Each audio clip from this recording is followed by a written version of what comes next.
నమస్తే. నా పేరు మూలింటి చంద్రశేఖర్ ఆస్పరి. ఈరోజు మీ ముందుకు రావడానికి గల కారణం ఏమిటంటే, గత కొన్ని రోజులుగా ప్రోటోకాల్ విషయం అంటూ ఎంపీ గారి కార్యక్రమంలో జరిగిన సంఘటనల గురించి వాస్తవాలు చెప్పాలని మీ ముందుకు వచ్చాను. అయితే గత 2 నెలల నుండి ఎంపీ గారు తన నిధులతో చేసిన పనులను ప్రారంభించాలనే ఉద్దేశంతో ఇక్కడున్నటువంటి ఇన్ఛార్జి గారిని రిక్వెస్ట్ చేసి నేను వస్తాను, ఆ కార్యక్రమం చేద్దామని 2 నెలల నుండి అడిగాడు. అయితే వారు అందుకు సరిగా స్పందించకపోవడం వల్ల ఆయనే రావాల్సి వచ్చింది. అయితే ఆయన వచ్చే సమయంలో ఒకవేళ ప్రోటోకాల్ అనేది ఇక్కడ స్థానికంగా ఉన్న వారికి ఏదైనా తెలపాలి అనుకుంటే డైరెక్ట్ ఒక ఎంపీగా ఉన్న ఆయన ఎవరికి చెప్పాల్సిన అవసరం లేదు. ఆయన ఒక ఎంపీ. నిజంగా ప్రోటోకాల్ అనేది ఇక్కడ స్థానికంగా ఉన్నవారికి ఖచ్చితంగా చెప్పాలనుకుంటే ఒక అధికారులు చెప్తారు.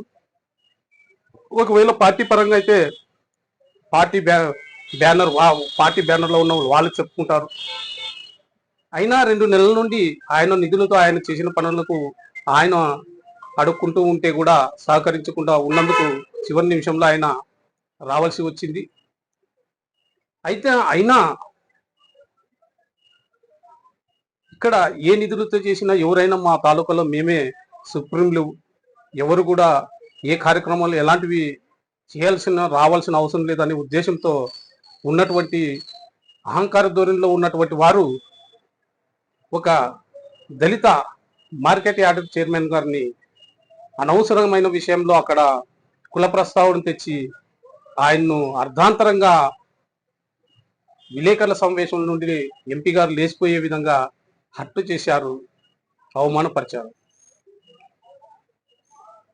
నిజంగా మీకు ప్రోటోకాల్ విషయంలోన నిజంగా వెంకటేష్ అన్నను గౌరవించాలనుకుంటే ఎంతైనా ఆయనకు సహకరించండి. ఎవరు అబ్జెక్షన్ లేదు, ఎవరికి అభ్యంతరం లేదు.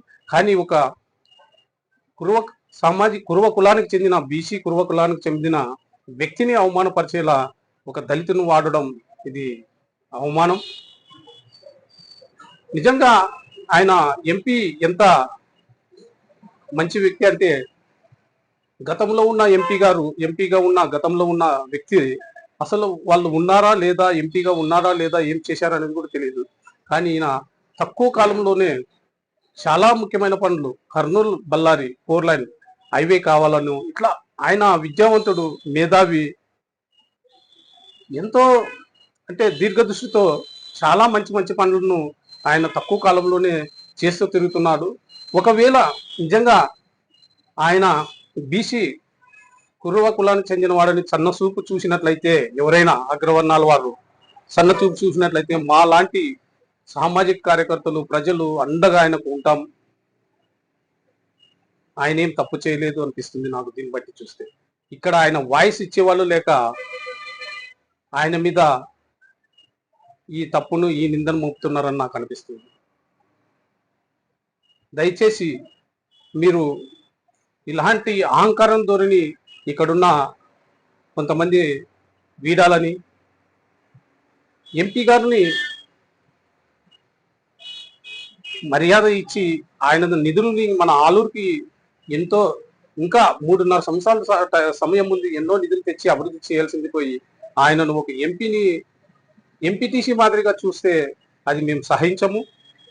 ఖచ్చితంగా మేము దళితులు ఆయనకు మద్దతుగా ఉంటాము.